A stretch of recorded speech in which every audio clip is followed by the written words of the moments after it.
In the early morning hours of November 6th, investigators of the Houston County Sheriff's Office arrested Curtis Otha Grant and charged him with 1 count of rape second degree, 5 counts of sodomy second degree, and 5 counts of enticing a child for immoral purposes. Curtis Grant is a pastor of Open Door Baptist Church here in Dothan, also a volunteer chaplain for the Houston County Sheriff's Office and a former volunteer chaplain for the Dothan Police Department. All of this occurred here in Houston County, and these charges stem from unlawful sexual contact with a 15-year-old white female. Why was the arrest made late at night? You just got everything together? Well, actually, we were first made aware of this case. Grant actually called me at home last night and confessed to me what he had done with the inappropriate sexual contact. After I got off the phone with him, I immediately called 2 members of my command staff and one of my investigators and dispatched them to Grant's home. And at that point, they took him into custody and brought him down to the sheriff's office for questioning. Why do you think he confessed? I can't say. Don't know why. Was it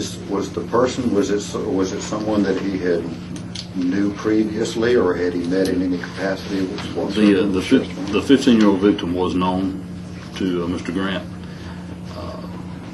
The victim did not come to us. The victim did not notify the sheriff's office, and we actually, after he confessed to what he had done to me last night, we then sought out the victim and had the victim come down to the office for an interview. Sheriff, what was his state of mind when he called you?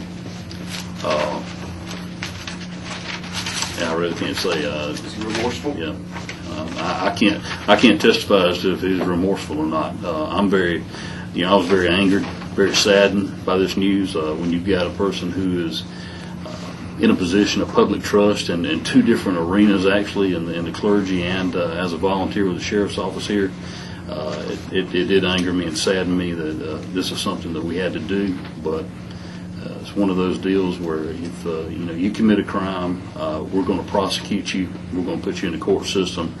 We contacted DA Doug Valeska last night and also notified him. This is the second employee that I've had to arrest since I've been the sheriff here in Houston County. The other one was for custodial sexual misconduct, individual in the jail, and this is the second one. Both of these on sex charges. I don't care if you're an employee of the sheriff's office or where you're at. If you commit a crime, we're going to investigate it. We're going to prosecute you, and we're going to put you in jail. Sheriff, there were 5 different counts. Was this a continuing thing instead of an isolated incident that you believe? Right. There were several different incidents happening in a period between September 15th and our correction. Let me go back and restate that again. There were several different incidents in this case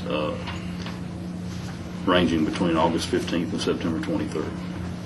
Him being a pastor and was a volunteer chaplain with the sheriff's office, but this incident had nothing to do with anybody he had met through his role with the sheriff's office. Is that correct? That's correct, yeah. Strictly from his church ministry, or to protect the victim's identity, I'd like to stay away from the church aspect as much as possible. But it's nothing to do with his role with the sheriff's office? No, this had nothing to do with his role as volunteer chaplain with the sheriff's office. As a volunteer chaplain, was he actually employed by the sheriff's office then? No, he drew no salary. He was strictly on a volunteer basis. Sheriff, given his history with law enforcement and all, when he was put into jail, has he been segregated from the other population, or is he considered at risk in any way? Currently segregated now. Is that because of his law enforcement background, or because of the nature of the crime? That and a couple other factors too. Sounds like you acted quickly when he confessed to you. No crime had been reported till he reported it to you, and then you acted. Right. I got a call from Mr. Grant shortly after 9 o'clock last night. Is that an unusual set of circumstances where someone comes forward and confesses and calls you at home like that? Yeah, it was very, very unusual. Very unusual, especially when it's someone who's affiliated with your law enforcement organization. Has it ever happened before? Not to me. Any reason to believe there's any more victims that he might have had? No, no reason to believe that at this point. Are you investigating that? If there are any more victims, maybe they'll come forward. But as right now, we don't have any reason to believe that there are more victims. To make clarification, you have a volunteer chaplain that helped in the field with notifications of next of kin and the Alzheimer's, which Right. was Chaplain Grant. Right. But you have a separate chaplain in the jail. Right. It's totally separate, nothing. Right. The Eagle misreported that this morning. It was not the jail chaplain. We said jail chaplain. That's what it says on the website there. And but it was not our jail chaplain. Our jail chaplain is Reverend David Baker, and he is a full-time paid employee of the sheriff's office who conducts many programs at the county jail. And it was not him. It had nothing to do with that position. Sheriff, what Chaplain Grant did in terms of the notifications and being on scene to help counsel, and I've also seen him make sure the deputies were taken care of on extended manhunts with water and crackers and whatnot. Right. Are you seeking someone else to Right. quickly fill that void? No, not seeking anybody to fill that position at this time. Did you know him well personally?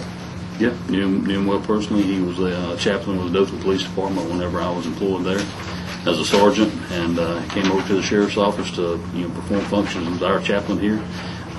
He did assist us in making death notifications. He ministered to our staff here at the sheriff's office, provided food and water and stuff, transport out to the deputies when we were in the field on extended operations, and also administered our Alzheimer's program where we put the tracking bracelets on elderly Alzheimer's patients also.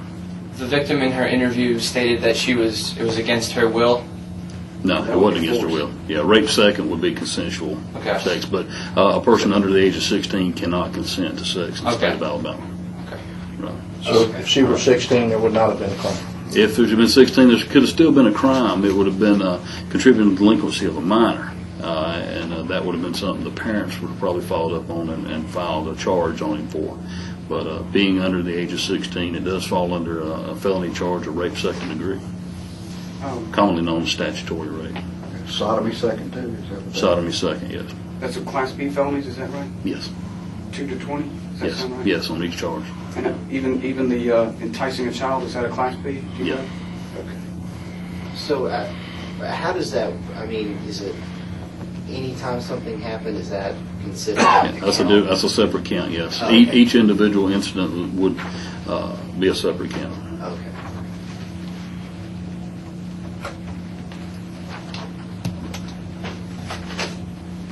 Could you just talk about real quick about how surprised you were last night when you got this phone call?